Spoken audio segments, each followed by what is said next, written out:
Good day, everyone. This is Ma'am Tin Prepuse, and I will help you accomplish our ESAT or the Electronic Self-Assessment Tool.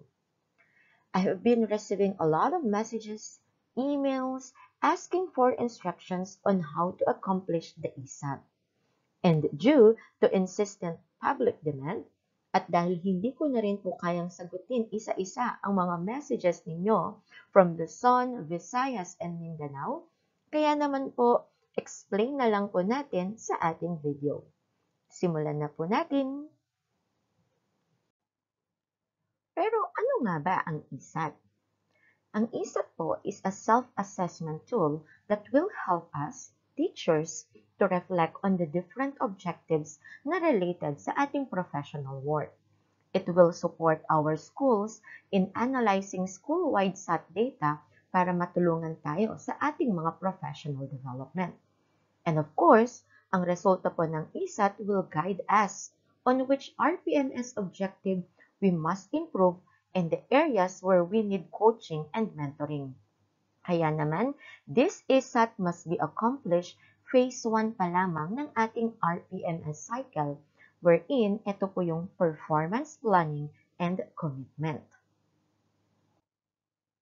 As a teacher, kailangan po nating i-accomplish ang ating ESAT and answer it with utmost honesty.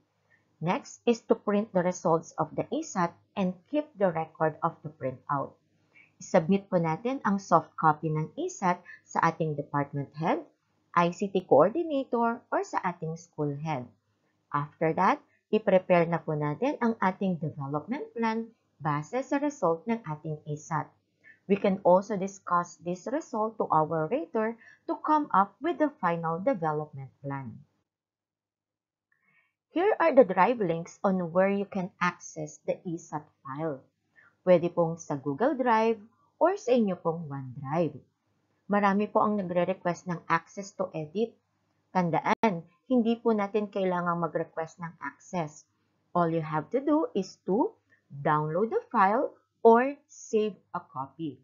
Once na na-download nyo na po, yun po yung pwede nyo nang i-edit. Ilalagay din po natin yan sa ating description box. Ang ating ESAT file is a macro-enabled file. So, upon opening, we need to click Enable Editing and Enable Content. Please take note that the process of enabling macros may differ in different versions of Excel. Yung iba naman po, right-click yung file, select Properties, and click Unblock. After that po, read the introduction. After reading, you now click Start to begin. Next, make sure to accomplish the participant consent or the data privacy agreement form by clicking Agree or Disagree. When you disagree, this will bring you back to the introduction page or yung home, and you will not be able to complete the ESAT. When you click Agree, you will be directed to the next page. This time, you will accomplish Part 1 or the demographic profile.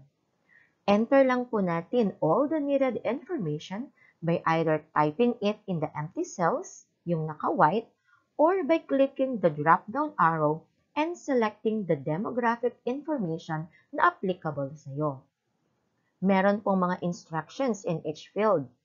Please read them para alam natin ano ba ang mga kailangan sa bawat fields.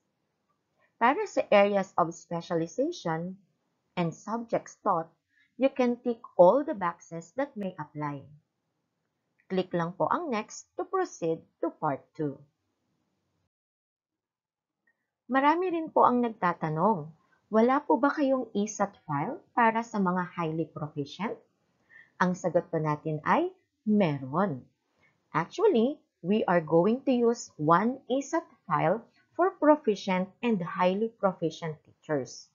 The template will automatically change once na na-fill out natin ang ating position.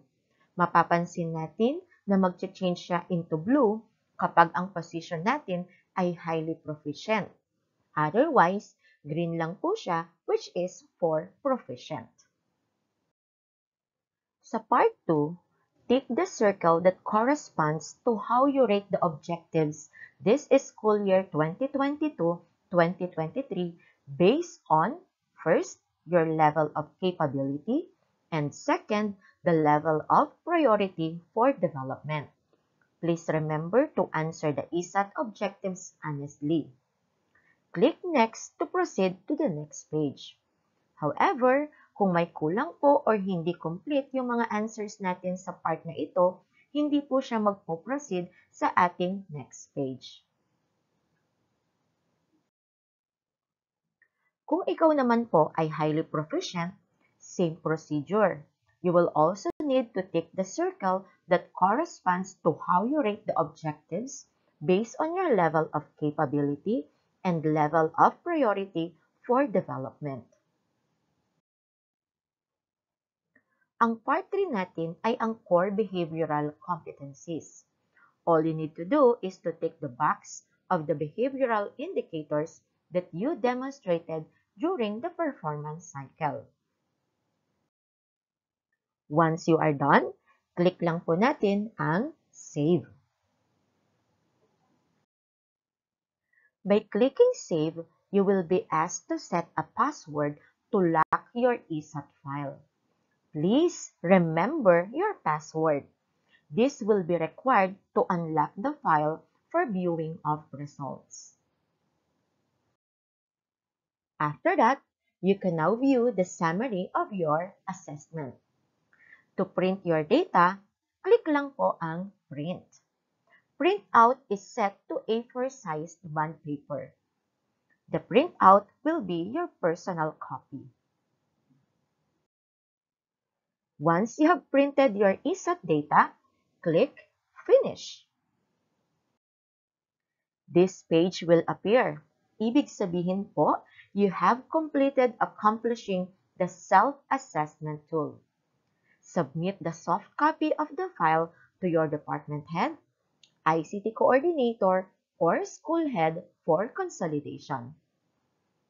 Kung gusto mo pong makita uli yung results, click lang po ang View at i-type yung password na sinet mo kanina. And we are done!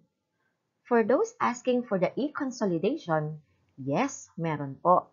I am still working on it and finalizing the consolidation.